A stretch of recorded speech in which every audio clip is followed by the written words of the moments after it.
Hello there, and welcome to A Brit Talks Vintage TV, with me, Jamie Dyer. Well, what can I say?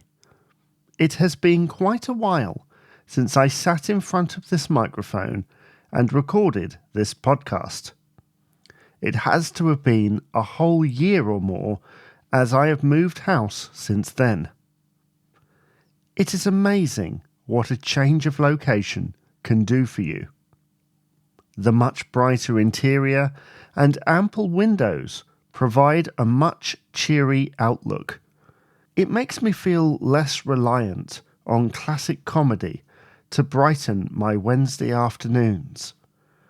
Granted, though, I'm still a regular watcher of Boy Meets World, Home Improvement and Golden Girls on Disney+, but my new outlook has allowed me to stray into new areas, helped greatly by the channel Talking Pictures TV.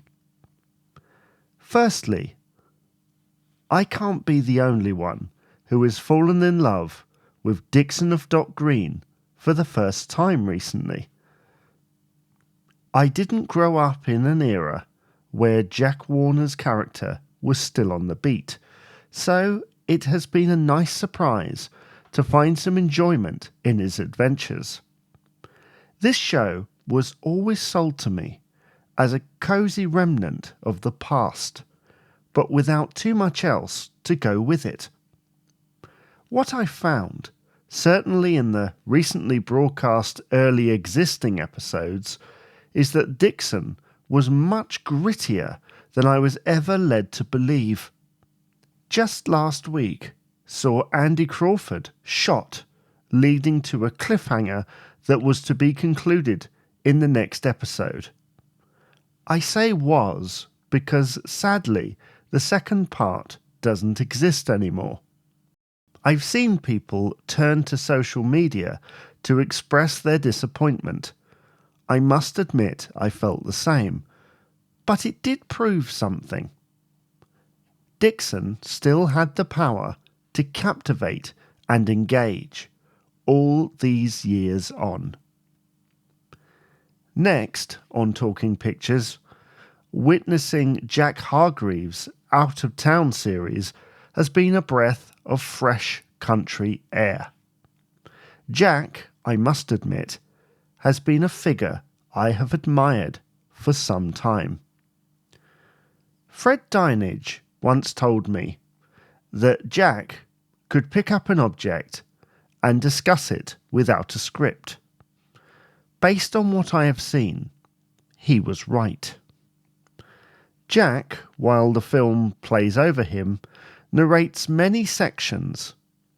In between, he tells stories and gives explanations on objects. My son and I have become quite big fans of this marvellous programme. He still regularly talks about the one where Jack explained the workings of an old, restored mill. I must admit that I often think about it too. The most striking thing about all this is that the schedulers have perhaps underestimated the value of Dixon and Jack for decades, perceiving their usefulness to have run out. I'm sure they're not the only ones to have been vaulted, but perhaps it was more likely with these two, which have large amounts of their run missing, which is a problem in the age of TV binging. From what I see, it's all based on statistics now. The problem is, if everyone took notice of them, Dixon and Hargreaves would have stayed in a vault. Their lack of reruns over the years has meant exposure has been low, reduced to anecdotal evidence based on tiny clips and nostalgia on cheap clip shows. Their resurgence has reassured their usefulness, and I love it. Maybe, looking from the other side, it was a good thing they'd been locked away for so long. It gave original audiences a beautiful reminder of a lost time. while everyone else got to discover it for the first time. In some ways, both get to have a fresh take on it. We get to evaluate the material, highlighting where society has changed since it last contributed to popular culture. We also get to be surprised by it, knowing that no matter how much time has passed, some things never change. So what else is there to say? I've said enough. If you have anything to say about the shows mentioned in this podcast, you can email jamie@oldtimereview.co.uk, you can tweet @oldtimereview on Twitter, or check out the Facebook page, Old Time Review. This is Jamie Dyer, signing off.